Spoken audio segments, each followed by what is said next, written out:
So if you, and we would really love it if you participate in this event. We want to hear your questions, your comments, your thoughts. So feel free to do that in the chat box. So Lou and myself will be passing on any comments or questions directly to Tracy, and she will be able to use that in the Q&A section at the end of the discussion. But you know, if you're posting that during the event, that's kind of getting everybody thinking about further questions and stuff. So don't be shy to post it. We also ask that you don't post directly to the panelists, because they're going to be in a discussion and probably won't be checking chat, so probably won't see anything that you post. So just put it in the main one and then we'll pass it on at the end. We can't really offer any individual tech support from where we are, but I mean, the general rule is that if you're having issues, just log out and head back to the link, and we'll get you back in the room as soon as possible. If you can't hear one of the panelists or can't see them, or there's something like that where someone else is having an issue that you can see, just write in the chat box and we'll try and fix it from our end. So to see the panelists, like right now I've got you in gallery view where I can see all of you, but if you want to configure your screen so you can just see the panelists while they're talking, just the top right hand view, you'll be able to see speaker view and gallery view. So I think the best thing would be to put it in speaker view while the event's on, and maybe you know, at the end when we all say hello and goodbye and chat and stuff like that, maybe we can put it back in gallery view so we can sort of see everybody. We're also recording this event. So if you drop out, or if you have to leave early, or if someone you know wasn't able to catch the event, we're going to post up this recording so you can watch it on our blog later next week. Just one final thing before I introduce our amazing chair for this panel. Just a quick content warning for the viewers. I mentioned this in the email this afternoon. There might be some language and some possible themes that might not be suitable for everybody. It might be upsetting for some people. Some explicit language, maybe some discussion around violence against the body, and some explicit sexual scenes or references. I mean, our panelists want to make sure that you're aware of what's ahead. I think it's going to be a really exciting, interesting discussion, but just in case some of you might not want to participate in that one, the panelists are happy to sort of do a quick warning ahead of any reading or anything they're going to discuss as well, just so you can either put it on mute or whatever you'd like to do as well. So, okay, I'm going to introduce you to the chair of the panel, Tracy Sorensen. Tracy is the current Judy Harris Writer in residence at the Charles Perkins Centre at the University of Sydney. And she's currently writing a cancer memoir from the point of view of her infected abdominal organs. Her novel, The Lucky Galah, was longlisted for the 2019 Miles Franklin Award. She's a PhD candidate at the Charles University and is researching the role of handicrafts in climate change communication. So I would like to pass the panel over to Tracy. Hello everyone, and it's lovely to be here and to see you all here in this partly disembodied form. Before I go on, I'd just like to pay my respects to the Wiradjuri elders of Bathurst, which is where I'm beaming in from now. And I'd also like to pay my respects to the Yamaji people from around the Carnarvon area in Western Australia. And it's a place that I draw from continuously in my writing, and would like to acknowledge them as well.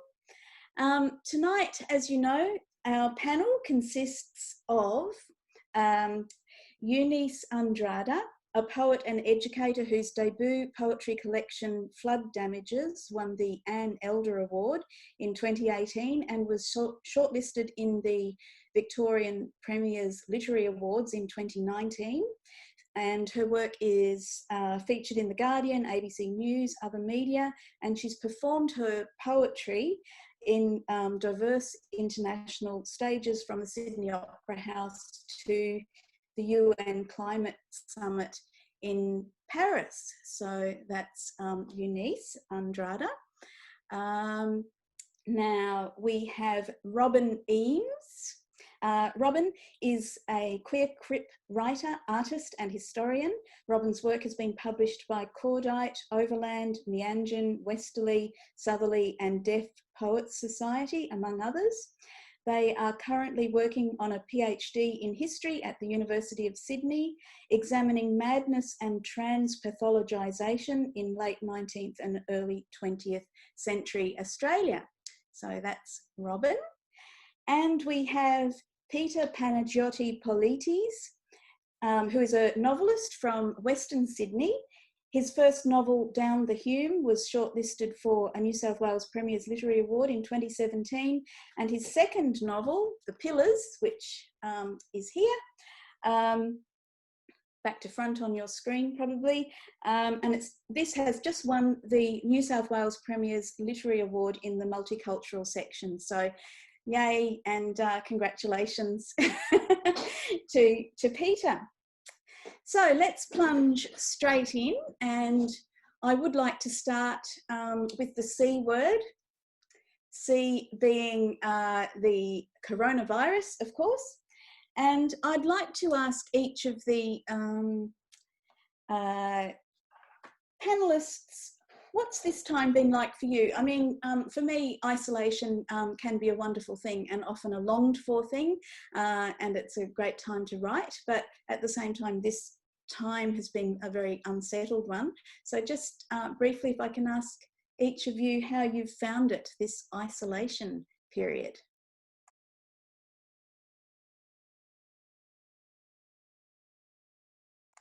Peter, would you like to start?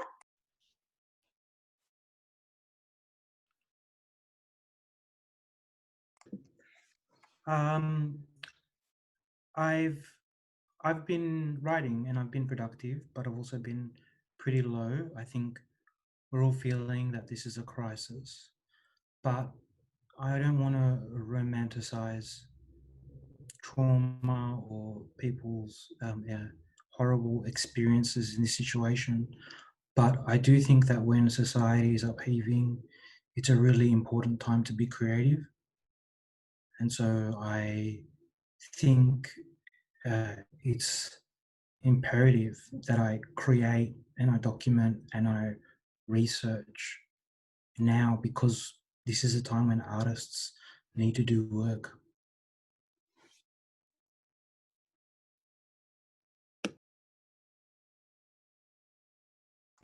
Robin, what about you?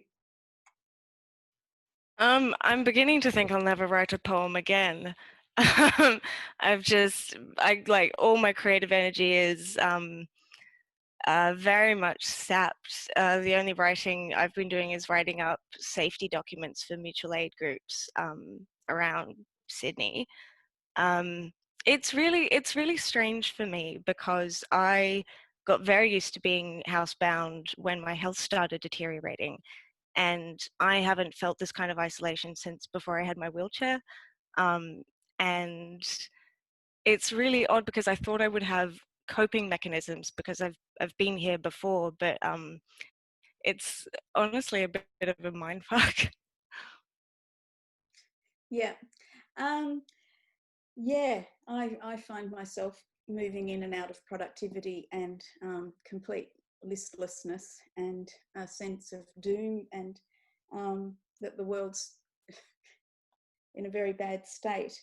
Now, do we have Eunice with us, or have tech problems intervened? I've got a feeling we might have technical issues with Eunice. Eunice has dropped out for a sec. We're just getting her back on, so I'll let you know in a second. All right. So when Eunice comes back, we will re-engage with her. So what we've been asked to kind of discuss tonight, or why we've all come together, is to discuss the body. And fortunately, all of us in this virtual room have some kind of embodied body. They're all very different, and we're sort of thinking about the notions of the normal and the abnormal body, whatever that might mean for all of us. What should this thing look like? What should it do? What should it be used for? If it's not normal in some way, how is it seen by others and treated by others? So we've asked each of the three writers to read out a piece of their work that somehow addresses this theme. Maybe just briefly explain how it addresses the theme, or if you like, just plunge in and start reading from your work. And then after that, hopefully we'll have a juicy discussion. Okay, so Robin, would you like to go first? I feel like all of my writing addresses embodiment in some way, because you can't escape from crip embodiment, queer embodiment, trans embodiment. When you're writing, it doesn't go away.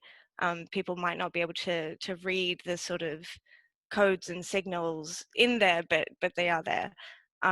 It's really strange. I realized today I have never done an online poetry reading, and I'm always so used to the prior context of me rocking up as a wheelchair user, and a lot of my poems, like all of my trans poems, are sort of having to explain, like, yes, I'm also trans. But all of my crip poems, I usually have the opposite problem. I feel like they need exposition on the page because people don't have that context on the page.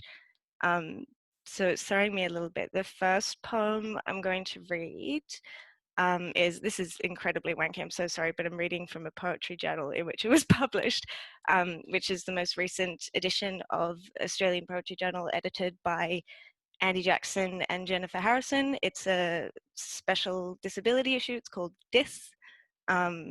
There's some bloody excellent poems in here, so read it if you have the time. This one's called Oracle.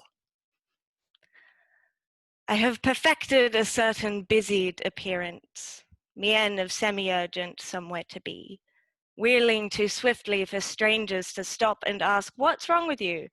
Or perhaps, what happened to you, to your legs to make you different, or why? The chair, your legs, are you here? Are you like this? Are you alive?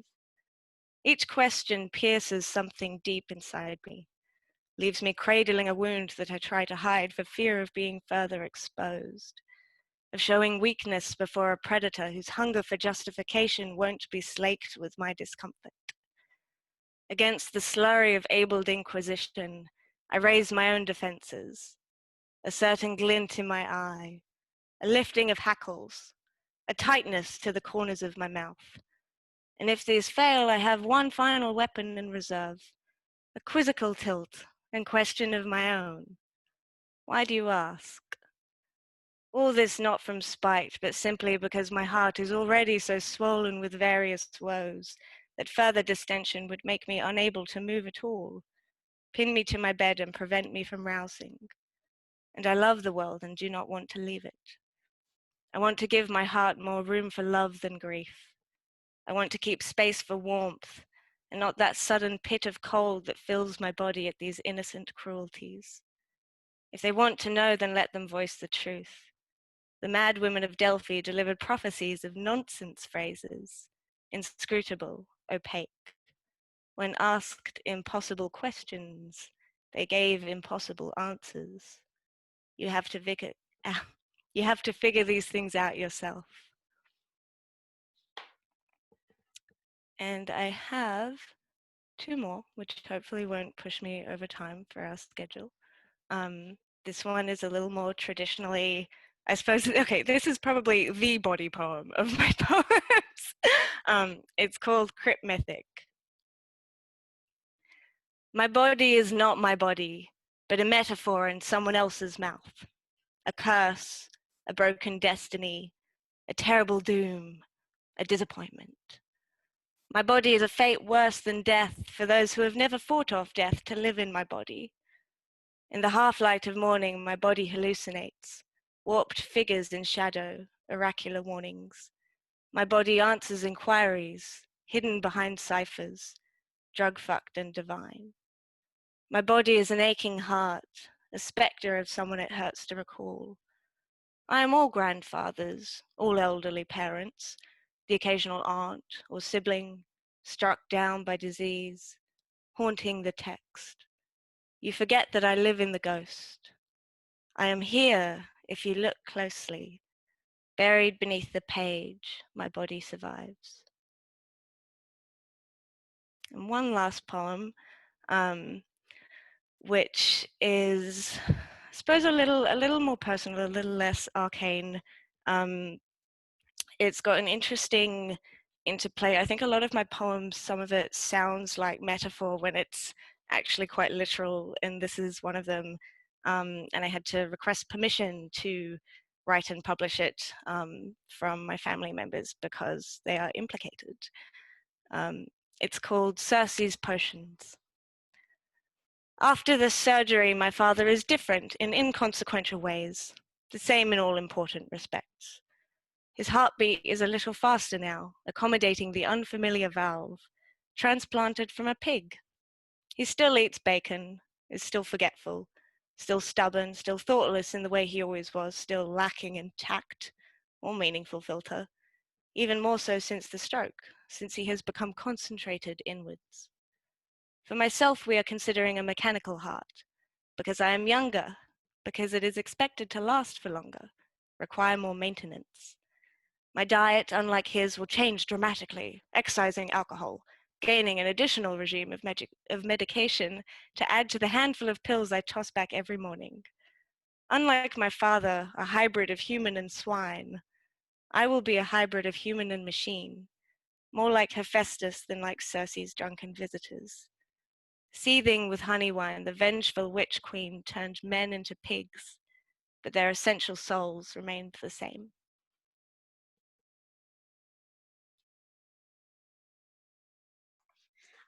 Thank you, Robin. And I guess I'm just twinkling here as a way of the audience can applaud in this way, I'm sure, if you feel moved to.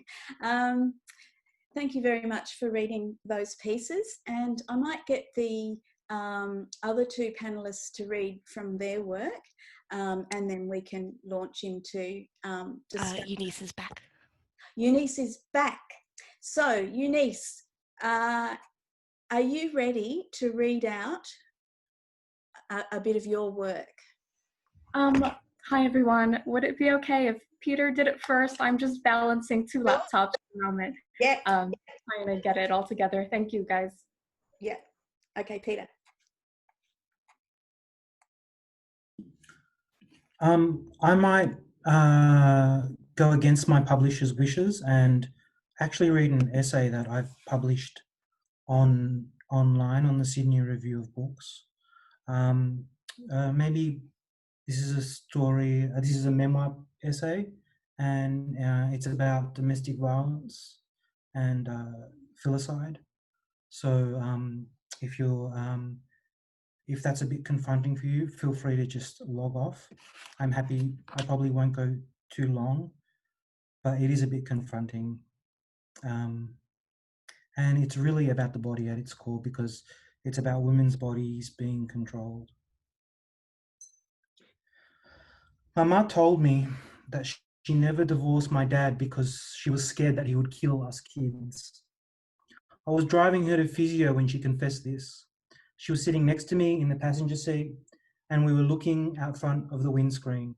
The car rolled to a stop, and at the pedestrian crossing, a woman in torn jeans pushed a bugaboo pram over the zebra stripes. My mum has a I need to say something energy. She talks with a flow that needs to be expunged. My mum reflected on her time in Greece recently. She saw many single mothers. I pointed a finger to the sky. Actually, Mama, divorce is really common in present-day Greece. Greeks have changed with the times, unlike here where the peasants froze. Mama gave it back. She wasn't scared of what the community thought of her. She was scared that my father would take his double-barreled shotgun and shoot me and my sister. She was scared that he'd search for us like a hunter. I turned to her, and she was looking outside the passenger window. I could only see the back of her head, a helmet of grey hair. She let out the tiniest snort, followed by a laugh that was so dismissive it could cut through marble. When I was a kid and I couldn't sleep, she sat on the side of my bed and told me the myths. Her sleeping attire was an oversized t-shirt with a frayed hem. Its neckline was warped and exposed her milk-white collarbones.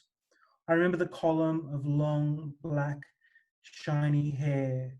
The white skin and black hair was supernatural. They were more than Greek. Strands of black hair would fall upon me as she tucked me under a green and gold doona that had a picture of a boxing kangaroo on it.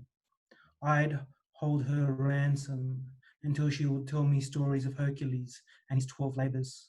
I remember Hercules killing the lion with the gold fur, seeing him run across the plain of her thigh. The black hairs on her leg were stones. The dip under her knee was a valley he hiked through. I'd fall asleep to the rhythm of her voice. The other night, I worked till 2 a.m. earning minimum wage at a bar. I put a Suburban and Coke on the counter of the bar and copped a perv at a gay guy's chest through his open shirt. In between his peckline was a gold medallion of Medusa's very angry face. Medusa is associated with contemporary gay culture because of Versace, but most gay men identify strongly with a monster that can give you a death stare. I've always preferred Medea. I love her at Unhinged at the breakup of her relationship and then her transformation in the second act into the terrifying producer of her own drama. I imagine my mum as Medea, her waist-long, jet-black hair and shiny. Medea came from Caucasus, which is modern-day Georgia. It's a country of the Caucasus, and the people there share my mum's colouring. Mama with her skin paler than any Mediterranean. She could be a barbarian of the Baltic. When she first arrived in Australia, no one could guess her race. She arrived in her late 20s and she had black hair down to her waist. She inherited pale white skin from her Vlach heritage. Australians who are notoriously bad at guessing people's heritage could never clock her. Men would walk up to her, stop her in the street and say, "Excuse me, are you Indian? Excuse me, are you Irish?" And her eyes would fix forward and she would walk away furiously, a cape of black hair trailing behind her. Thanks. That's my essay. It's on the Sydney Review of Books. It's called Mama Becomes Medea, and it's my infatuation. And it's an essay about turning the traumatic experiences that I experienced as a child into myths as a way of them becoming floating narratives that don't hurt me. That's all.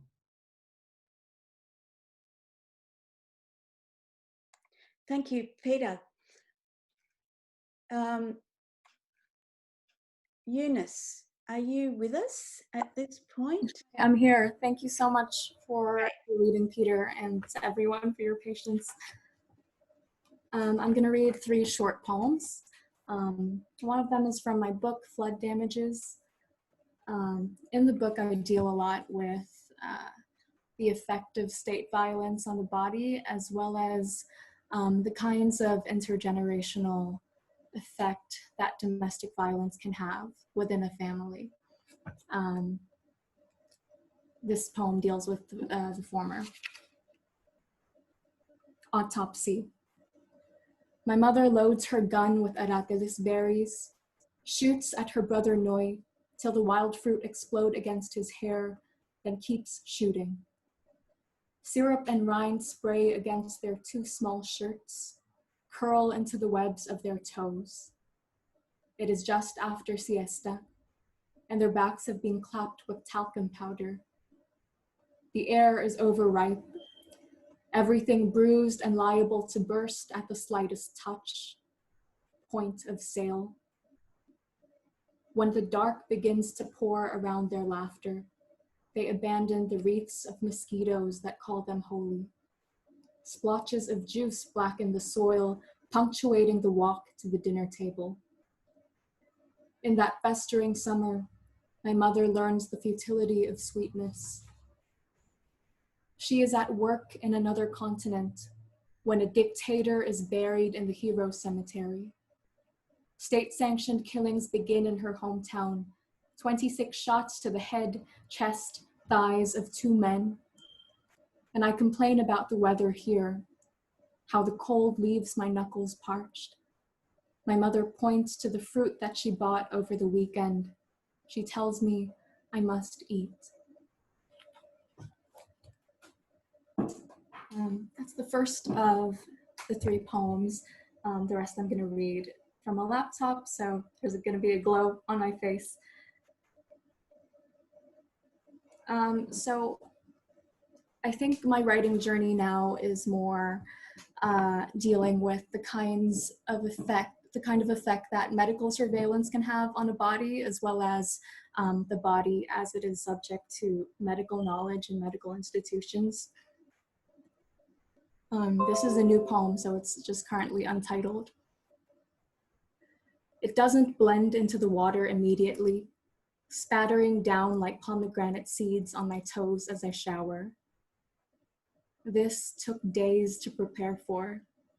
A formula of clockwork orgasms, lazy stretches, and a menagogue diet. The seeds sprout tails and dart around my feet like tadpoles.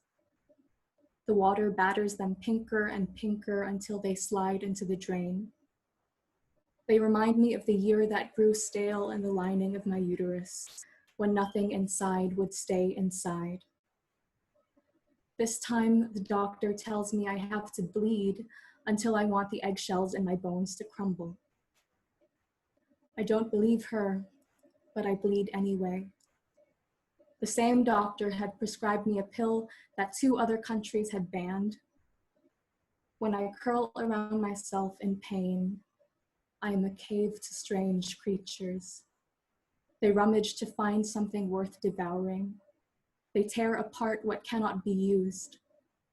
Suppose I cut off these tunnels, fill them with fresh soil. Would they scab over like nodes of ginger? I want to feel those rough endings, fertilize what dirt I could. I feel like leaving it there.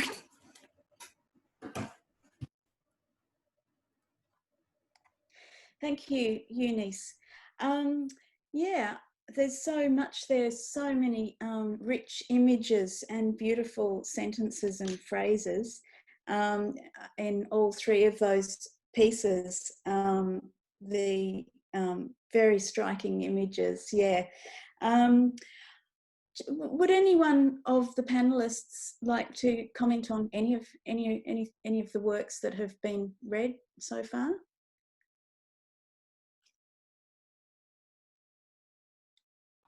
Yep. Robin? Peter, I'd read your essay before, but hearing you read it is something else. And Eunice, oh my God, just beautiful poetry.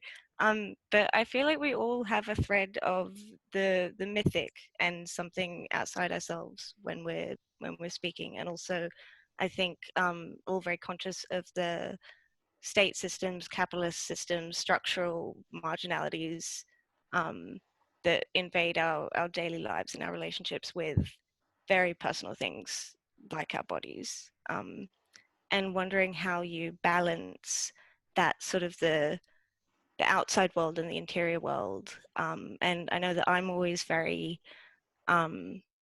conscious of not wanting to individualize things when I'm writing about pain and depression, and not wanting it to seem like it's speaking to a singular experience rather than an experience that's shaped by the culture we live in. I'm wondering if you have any thoughts on that.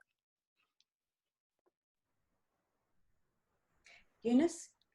Yeah, I think I agree with that as well. I'm very wary in my writing of my command of the pronoun I. I feel like I have the power to claim that pronoun, and I feel like I try to not talk from the pronoun we because I don't have a command of that. I'm not personally responsible for that narrative. So I feel like with those kinds of poems where I talk specifically about the experience of my body, I never say our bodies or this is the experience of my people or everybody who looks like me. I try to be very aware of that.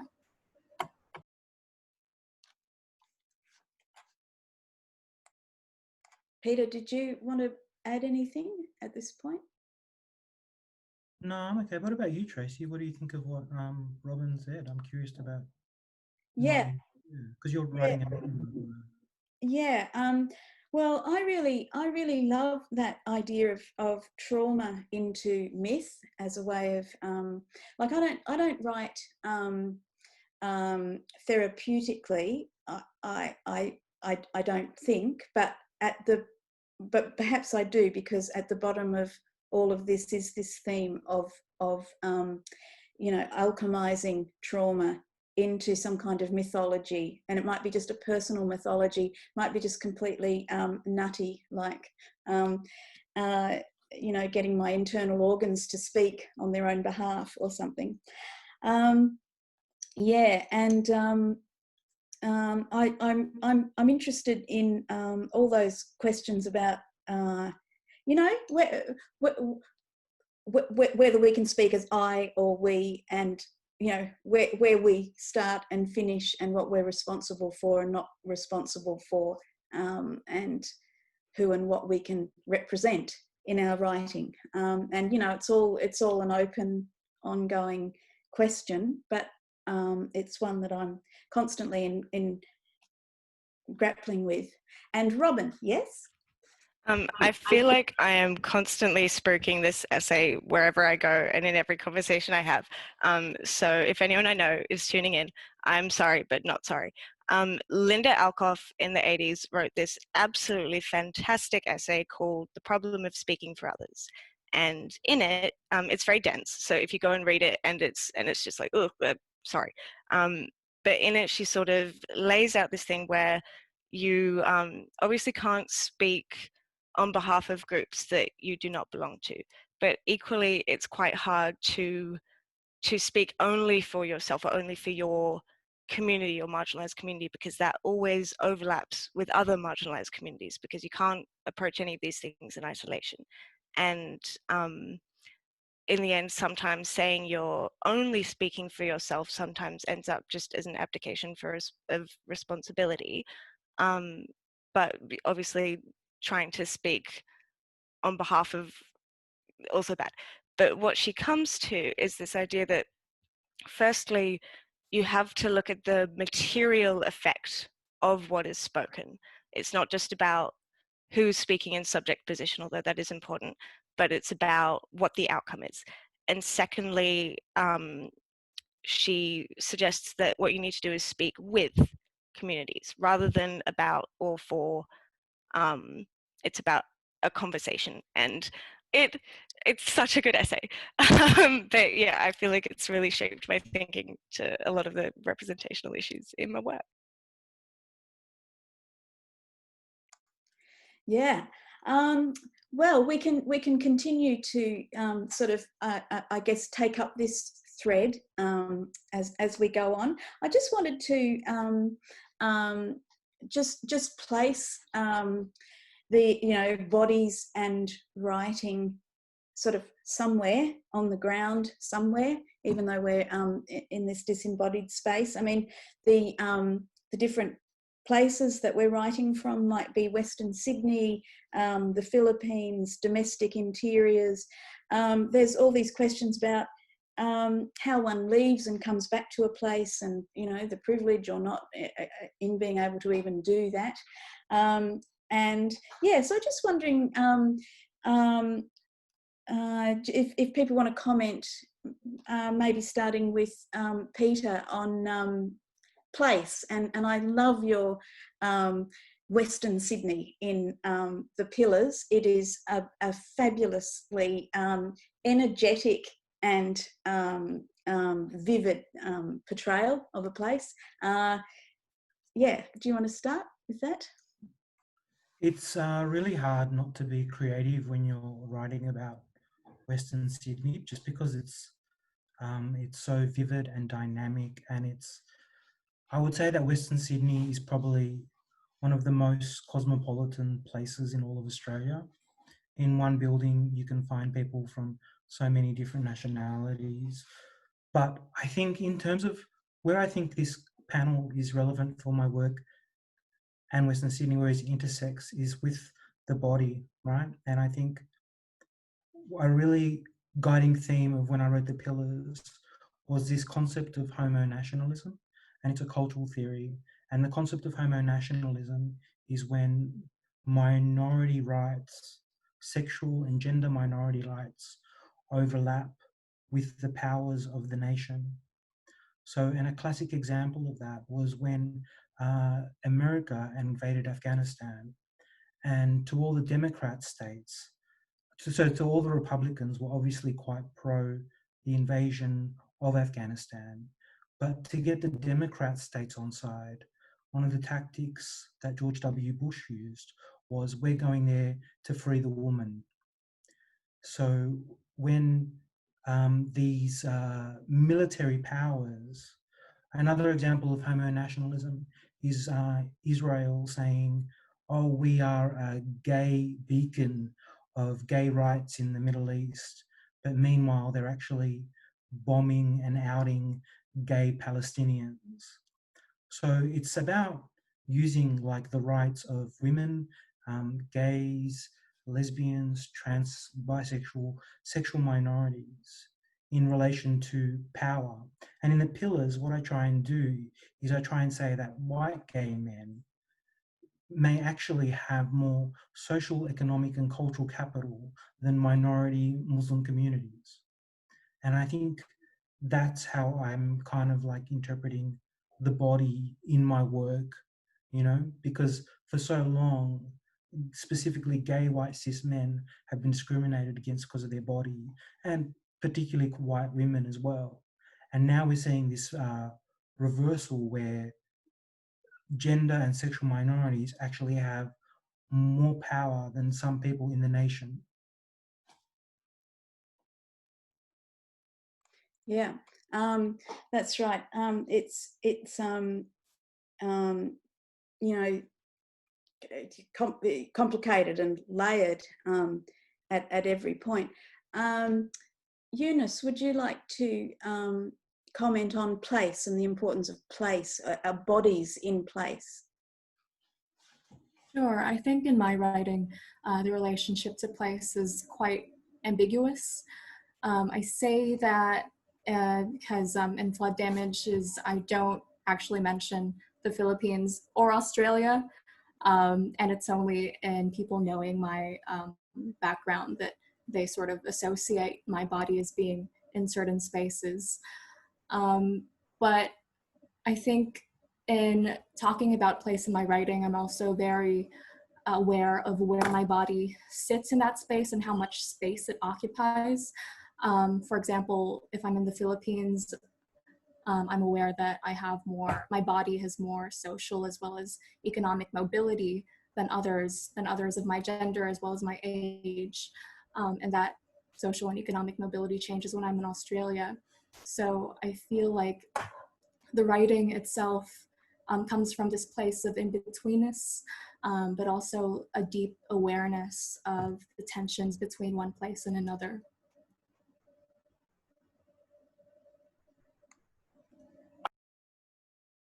Yeah, and Robin, place and movement around territory or physical, the physical world. How does that appear in your writing, or have you got any comments on that? I mean, obviously mobility is just such a huge factor in my life. And when I was growing up, my family moved around a lot, too much. It was extremely stressful. But then when I started getting really unwell, my world just narrowed down. And the place I lived at the time, which I'd been really invested in this idea of building a home and not moving around so much. But the place I lived was very inaccessible, and it meant that things got worse, very bad, very quickly. But then when I got my wheelchair, my world just opened up again. But Sydney had changed for me, and all the places that I knew, the routes that I knew were completely different, because I'd go to the grocery store that I'd been going to for years, and I couldn't get in anymore. And I could not believe how many places had stairs that I'd never noticed, and how many curb cuts that didn't exist, and how many rocky pavements that I just completely never had any reason to see at all. And my map of these familiar places just disappeared, and I had to like rethink all of it, and that's sort of speaks to, if anyone has heard of the social model of disability, it's the idea that the medical model is like, you're disabled because there's something wrong with your abnormal body, and the social model of disability is you're disabled by an unsupportive society, by the state structures that are building stairs and not ramps. And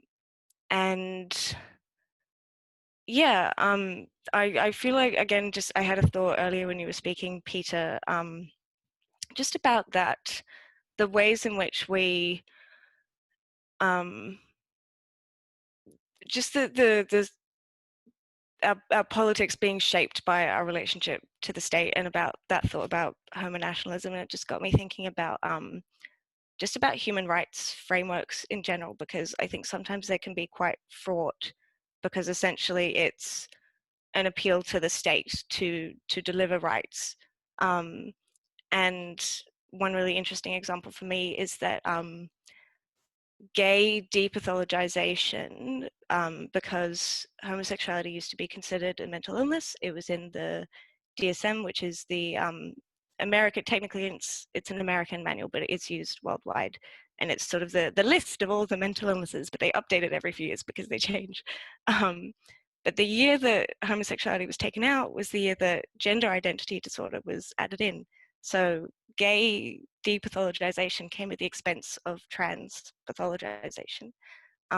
And sometimes with rights frameworks, we're always only really acquiring rights at the expense of others, at the expense of non-citizens, non-residents. And even just a very current example being that the coronavirus supplement has been extended to all of the Centrelink payments except for the disability payment, the carer payment, and the age payment, which, surprise, cost of living super high, and also very likely to die. But also Centrelink and welfare is just something that non-residents and non-citizens can't access at all. So they're just totally boned. And tomorrow is Labor Day, so get on it. But yeah, I've been talking for too long, but lots of thoughts. Thanks, Robin. Would you like to add anything, Peter, to that? No? Okay, I might move on to what I've kind of, I do want to open it up for questions, Q&A. So while people are thinking of their questions and someone's typing them up for me in the chat box there, or copying and pasting them in, I'm kind of interested in this idea of the terrifying body, the body that's not normal, in inverted commas, being kind of terrifying. And certainly when I was in the throes of being treated for cancer, and was bald and looked ill, there was a look of kind of horror and terror. It destabilizes people.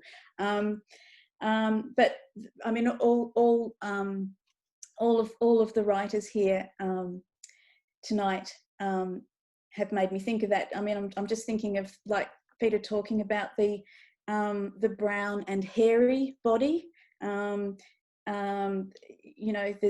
all these other elements of the body that's that's kind of scaring people just by being there, like not even doing anything else, just that's being. Anyone want to comment on that? Yep, Eunice. So I've been grappling with this notion of the terrifying body on various levels, And I think what was really jarring to me, you know, thinking of that concept of what it means to have a terrifying body was coming back to Australia and suddenly being a woman of color and suddenly being racialized as Asian again in the time of coronavirus. You know, with the rise of anti-Asian attacks all over the world, I think that's what really struck me. Because, you know, in the Philippines, I'm not a woman of color, I'm just a woman. But that those kinds of labels become imposed upon you as you move through different spaces, as well as those kinds of perceptions.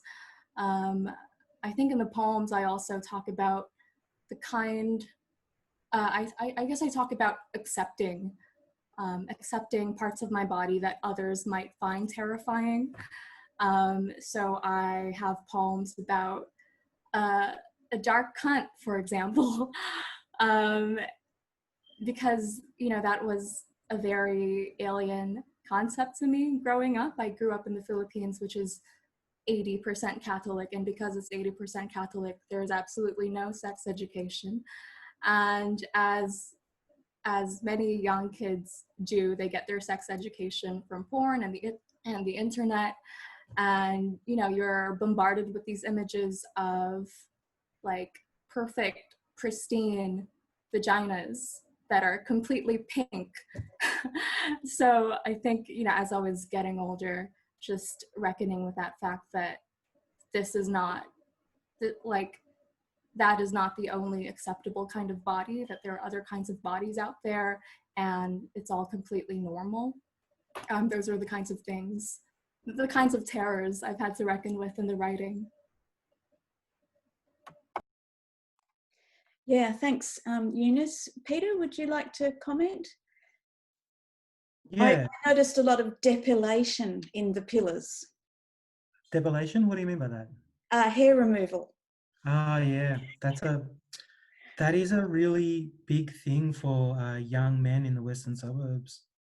There, it's just a phenomena. I think one thing that I tried to kind of convey in the pillars is I read a lot of sex scenes, and I think when I'm trying to write a sex scenes, there's two things that I'm trying to do, right? The first one is to make the readers horny, right? And to me, that's important because when you're reading a book and you get a visceral response from the writer, that to me is the highest compliment. So that visceral response, it doesn't only apply to sex stuff, but say if you're reading a romantic novel, you're reading maybe a Sally Rooney novel, and you project your identity onto the characters, that is similar, and you start emotive, you start an emotional feeling. That's another aspect of like the body reading the novel. And so when I try to write these sex scenes and try to make people horny, or I try and make people laugh, it is because I want people to hold my book, pick it up and respond. I want that physical response to the text that I've created. And that to me is how I kind of like try and locate the body in my writing, by trying to create responses of other bodies. I think, and also it kind of upsets me when people just kind of like trivialize my writing of gay sex. And like I come from an era where like my body was criminalized, like the acts that I did were considered illegal. So for me to kind of like still write this, especially as a, you know, from someone from a conservative community, it's still quite, it's radical for the context I come from. But also, like, if you read deeper into the sex scenes of the pillars, I deliberately used military language in them. And I did that because I wanted to kind of reference this kind of hyper competition between gay men and this kind of part of the homonationalism as well. Yeah, that's it. Yeah. Thank you. Yeah. I'm just looking here now to see if there's any questions from the audience directly to our panelists. While you're reading them, can I jump in? I had some thoughts. Sure, sorry. Yep, go ahead. So on the terrifying body and on representation, I have never seen and probably will never see a trans wheelchair user in a film. The vast majority of wheelchair users are there because they're evil or they're Stephen Hawking. And disability is just used so frequently as a visual signifier for morally flawed, for scary. Like every Bond villain has like a facial disfigurement or a disability, like or a physical disability. Every Detective Pikachu, like just like every childhood villain, Scar from The Lion King, like it's also very racialized. It's like darker skinned, often queer coded, and often like physically flawed. And I find it really strange reckoning with that just in my day-to-day life, because in so many ways, I feel like I have immense privilege around not being received as threatening, except for being a wheelchair user, where I've had I've had some very silly interactions that I'm glad I can laugh at. But like at one point, I was zooming along, and like at a distance of about 3 meters, I had a neighbor and her small child who were blocking the pathway, and I called out, "Excuse me," and I had space to stop if I needed to. She screamed so loudly and like pulled her child out of the way as if she was pulling her child out of the path of like an oncoming truck. And I just like fled into the distance, cackling as I went. But it's really strange how people will either they go the pity route, like the guy who tried to fist bump me while I was buying cup noodles at 2 a.m. at the Servo, or they go the terror route and they find me like physically scary, and physically just like intimidating, which I do aspire to. But returning to Stephen Hawking, actually, he said something, well, there was a wonderful anecdote about him, which was that he'd run over the toes of Prince Charles.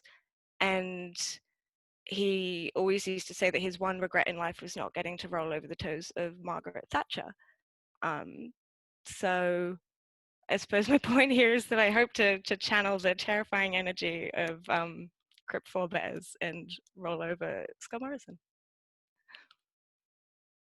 Rightio. I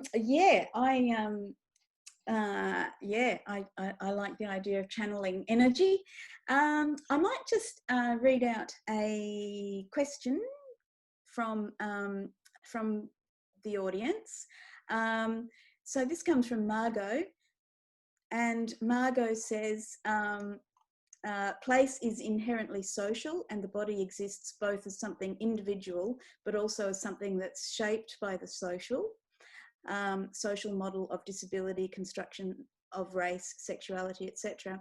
When you're talking about the relationship of the two, how do you think that the social individual dichotomy plays out? Is it similar in both directions? How do those thoughts influence your writing? Anyone want to have a go at that one, this social and individual dichotomy and how they play out in writing? Peter, do you have some thoughts this time? That's a really hard question. How does the social and individual...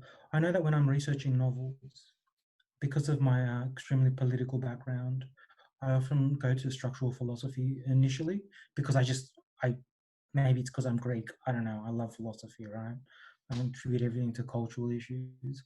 But then as an individual, like I try and construct narratives that where the social forces are primarily the most important aspects of the character development. So I think if you read a lot of American kind of narratives and character fiction-based stories. I think they're obsessed with this whole, I think manifest destiny has infected their brains in a really terrible way. And, you know, Americans just, you know, overcome every obstacle and they believe in themselves and, you know, the great individual that triumphs over the land, over the natives, over the, you know, foreigners, all that stuff, right? Whereas I think I kind of look towards more, when I'm constructing fiction, I'm more interested in the social forces that mold people's characters. So to me, something like how does patriarchy construct a gay male identity? How does you know, homophobia uh, exemplify someone's kind of traits? Those social factors are so much more important than kind of an individual's choices. And I also, it's a political point for me as well. It's like, it's not important what happens to us as individuals. It's not about my individual rights. And this was my whole problem with the gay marriage stuff as well, which came out. Like, I had a problem with gay marriage because it was fundamentally a neoliberal right. It was about individuals making a choice. And personally, I'd be more interested in advocating for something like getting gender affirmation surgery completely on the medical registrar, on Medicare completely. You know what I mean? That's a more important political issue than, you know, sorry to be homophobic, I can be, but, you know, some rich fags getting married so they can have some like horrible tacky ass wedding and then a divorce 2 years later. I love in the Pillars how there's a discussion amongst some gay men and they just murmur that they're thinking of getting a place in Bowraville. I just think those small observations are just gorgeous. Yes, Robin? I too am homophobic, despite being a raging queer. But yeah, like with something like the gay marriage thing, the issue for me is that the structures, again, it's a rights issue, that the structures attaching rights like citizenship rights, like right to visitation in hospital, all of those things are attached to this heteronormative framework of marriage, and it comes back to if we're approaching things on this individual level, like, yeah, like people want to have a big gay wedding and it's beautiful and lovely and all power to them, but also when we're thinking about things structurally, like who are we leaving behind in that? And one issue is that a lot of people on welfare and a lot of disabled people who need to access certain social support schemes can't legally get married because otherwise, like, welfare gets slashed like very dramatically. Also can't live with a partner, and or you get denied certain, like, essentially like life-saving social supports. And there's some very like horrible cases of you know, like people in their 70s having to get divorced so that one of them can get healthcare interventions and disability supports. But I think that question of the interplay between the social and the individual, for me as a writer, comes back to responsibility and again, returning to thinking about the purpose of my work and how it's going to be received, what it's going to do in the world, what that material outcome will be, what I'm bringing into being with my writing. And so I kind of think a lot about audience. I think a lot about who'll be reading it. I think to an extent there's some things out of my control. I think people are always going to see disability and go, oh, or ah. But I hope to kind of interrupt that at least a little bit. But yeah, I do struggle with it, and I don't think I've reached that balance yet. But I think a lot of the time my most individual poems are the most dreadful ones, and they're the ones that I put in a drawer and never show anyone. But at the same time, like, it's really hard to try and speak to that social experience without just sounding overblown. And I try to just kind of speak with a sense of solidarity, responsibility, purpose, and just trying to do the best that we can with the time that we're given, with the resources that we have, the energy that we have.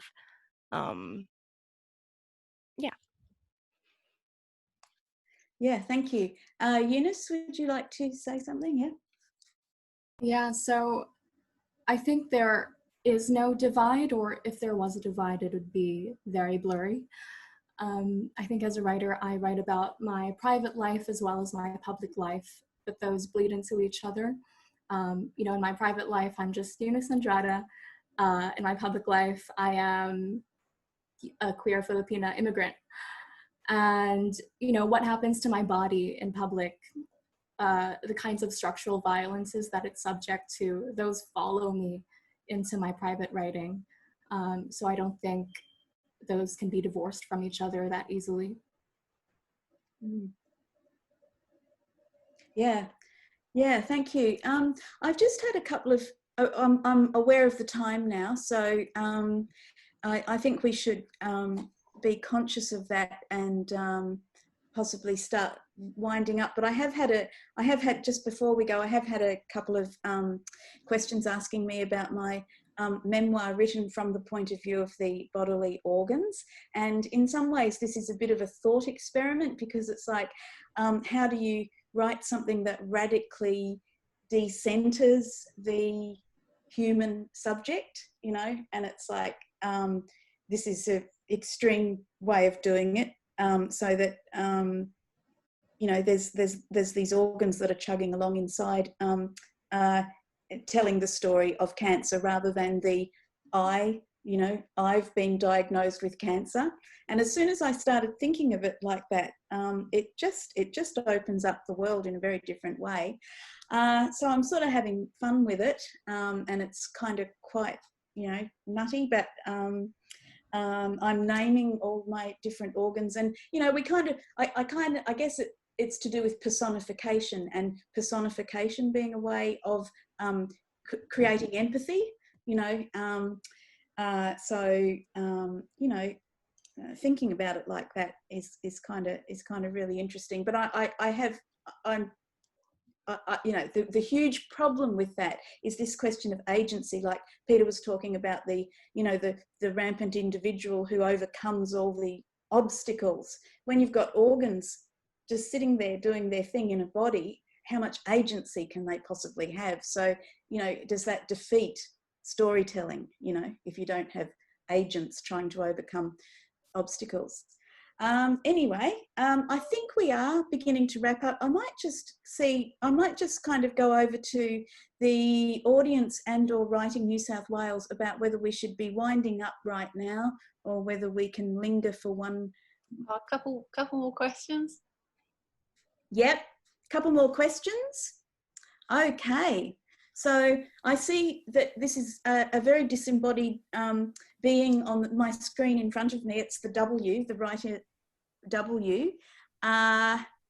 Okay, saying a couple more questions. Okay, this is Amanda asks, how can we write divergent bodies back into a sense of power? Okay, Robin. I don't think it can be done by writing alone. I think it has to be accompanied by action, and action outside of the literary realm.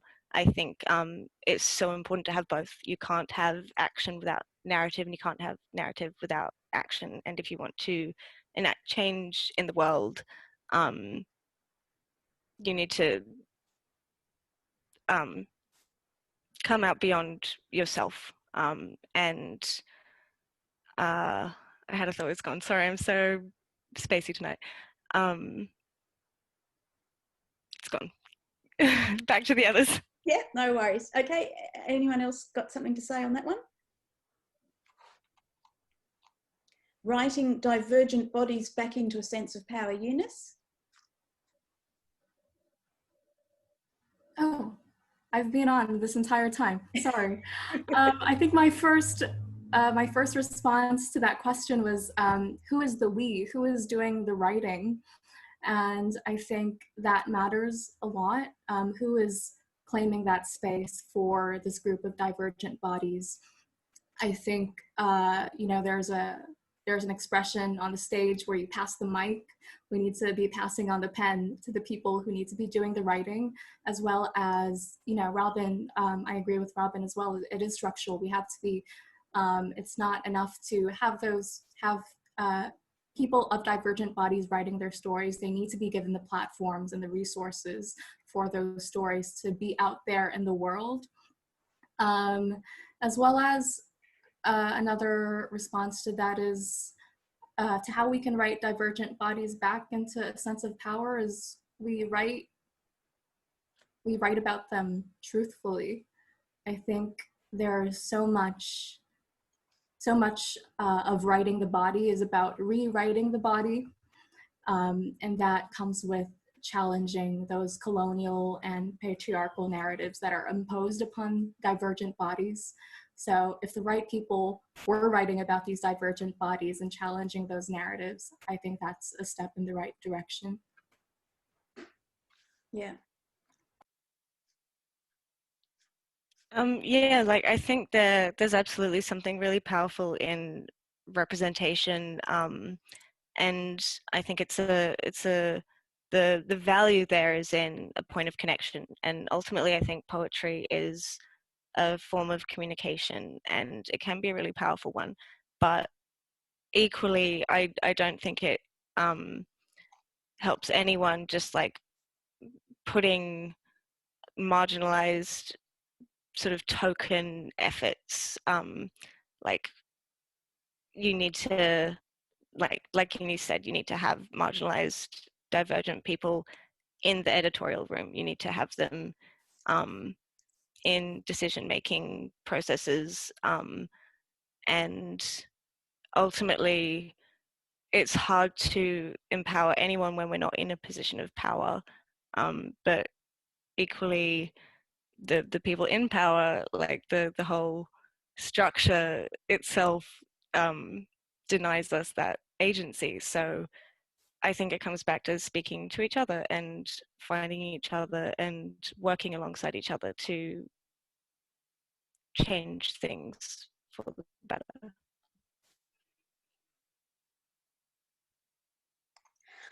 Yeah, thank you, Robin.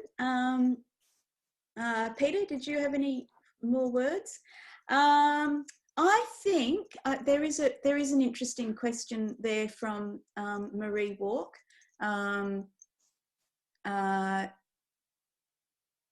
Yeah, just it's an interesting question. I think everyone can see it there in the chat, but I think we might have run out of time now at 7:45. So sorry about that, Marie. Yeah, and I would just like to thank our three panelists, Peter, Robin and Eunice. And I would also like to thank Writing New South Wales for giving us the opportunity to have this conversation. And it was a great honour to be in the guinea pig group for this type of conversation. And don't forget, everybody, that you can get a 10% discount on various books to do with this theme from Berkelau Books. And yeah, thanks everyone for coming along. And we can just twinkle like this. Thanks, Tracy. That was fantastic. No worries. No worries. Thank you, Tracy, so much for that. That's such a hard job to do, to look at like all the people talking and then read the questions. It's a nightmare. I don't know if I managed to read the chat properly. Actually, that was, I might have missed stuff there. Sorry, but yeah, thank you. Thank you, everyone, saying well done. Bye, everyone. Bye. Bye. Thank you for coming. Bye. Bye, my book. Bye. Bye, everyone. Thank you so much.